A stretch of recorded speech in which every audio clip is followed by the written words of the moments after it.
જય શ્રી કૃષ્ણ. કેમ છો બધા? આજે તો મારે દક્ષમાં લઈ જવાનું હતું મકાઈ. પછી તો સ્કૂલે જવા માટે આપણે નીકળી ગયા. આજે તો મિસ્ત્રી મને ટેરવા આવી હતી. હું સ્કૂલેથી સીધી આવી ને એટલે મારી પાસે સીધી આવી ગઈ હતી. પછી જો આપણે સ્કૂલેથી આવીને જમવા બેસી ગયા હતા.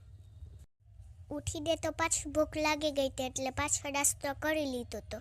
ત્યાં આવી ગઈ હતી મારી ફ્રેન્ડ. મિસ્ત્રી એને નાસ્તો દેવા જતી હતી.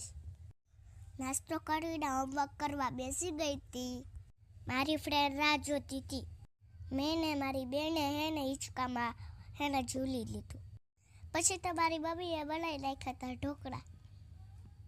ચાના ઢોકળા ખાઈ લીધા. આજે તો મારા પપ્પા આઈસ્ક્રીમ લઈ આવ્યા હતા તો મારી બેને મારા હાથમાંથી ખેંચી લીધું. પછી બધાને દેવા માંડી. ચાલો બધા આઈસ્ક્રીમ ખાવા. આજ માટે આટલું. વિડીયો ગમ્યો તો લાઈક કરો, શેર કરો. જય શ્રી કૃષ્ણ. હા, મારી યુટ્યુબ ચેનલને સબસ્ક્રાઈબ કરવાનું ન ભૂલતા.